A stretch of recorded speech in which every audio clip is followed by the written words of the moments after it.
बारिश वाली रात का साया। यह कहानी एक छोटे शहर के लड़के आर्यन की है, जो एक पिज्जा डिलीवरी बॉय था। आर्यन अपनी नौकरी को लेकर बहुत जिम्मेदार था।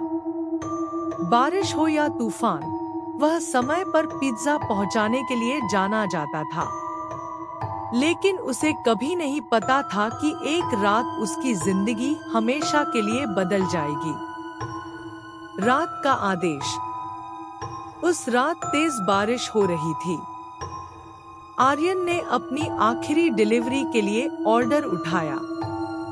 घड़ी में रात के 11:30 बज रहे थे। सड़कें सुनसान थी और केवल बारिश की आवाज और कभी-कभी चमकने वाली बिजली ही माहौल को डरावना बना रही थी। पिज्जा डिलीवर करने का पता शहर के बाहरी इलाके में एक पुराने मकान का था। यह इलाका सुनसान था और लोग अक्सर इसे भूतिया कहते थे। लेकिन आर्यन ने इन बातों पर कभी ध्यान नहीं दिया। सड़क पर घायल आदमी। रास्ते में बारिश के कारण दृश्यता बहुत कम थी। अचानक आर्यन ने देखा कि सड़क के किनारे कोई आदमी पड़ा हुआ है। वह घबराया और अपनी बाइक रोकी। आदमी पूरी तरह से भीगा हुआ था और उसकी सफेद शर्ट खून से सनी हुई थी।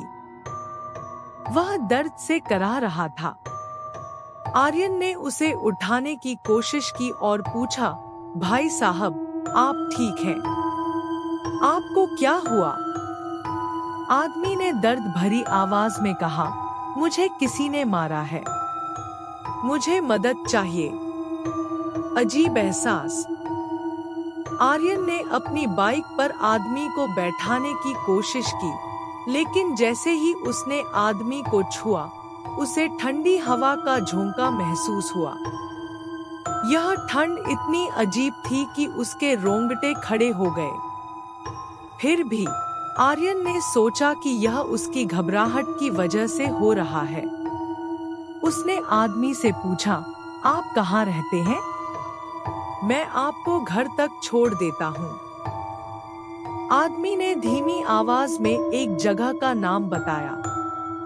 यह वही जगह थी जहां आर्यन को पिज्जा डिलीवर करना था। घर तक का सफर।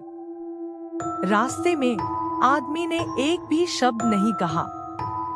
आर्यन ने जब भी पीछे मुड़कर देखा तो उसे लगा कि आदमी की आंखें असामान्य रूप से चमक रही हैं। लेकिन बारिश और अंधेरे में वह ज्यादा ध्यान नहीं दे पाया। जब वे उस पुराने मकान पर पहुंचे तो आर्यन ने देखा कि घर पूरी तरह से जर्जर और सुनसान था। उसे कुछ अजीब सा महसूस हुआ।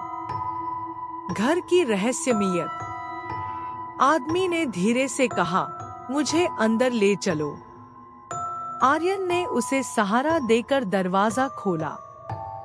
जैसे ही वे अंदर गए, बिजली कड़कने लगी और दरवाजा अपने आप बंद हो गया।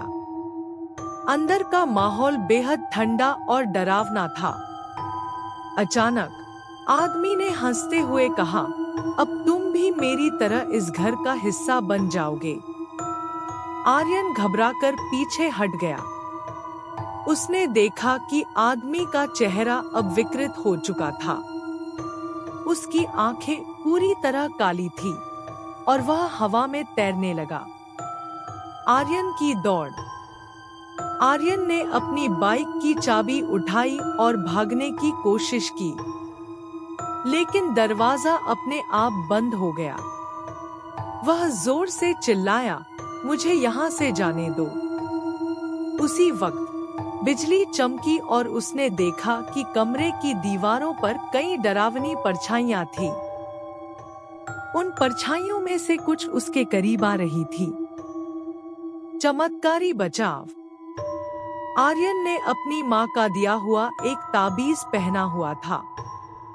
उसने डर के मारे ताबीज को पकड़कर जोर से चिल्लाया, भगवान, मुझे बचा लो। अचानक ताबीज से रोशनी निकली और पूरा कमरा रोशन हो गया। उस रोशनी से परछाइयां और वह आदमी गायब हो गए। दरवाजा खुल गया और आर्यन तेजी से अपनी बाइक पर बैठकर वहां से भाग निकला। उस रात का सबक। आर्यन ने अगले दिन पुलिस को उस घर के बारे में बताया। पुलिस ने बताया कि वह घर कई सालों से बंद है और लोग कहते हैं कि वहां एक परिवार की रहस्यमय मौत हुई थी। उस घटना के बाद आर्यन ने अपनी नौकरी छोड़ दी और कभी भी रात को अकेले बाहर नहीं गया। वह आज भी कहता है, बारिश वाली उस रात ने मेरी जिंदगी बदल दी। मैंने जो देखा वह कोई सपना नहीं था। यह कहानी हमें सिखाती है कि कभी-कभी हम जिन चीजों को अनदेखा करते हैं, वे हमारे लिए खतरनाक साबित हो सकती हैं।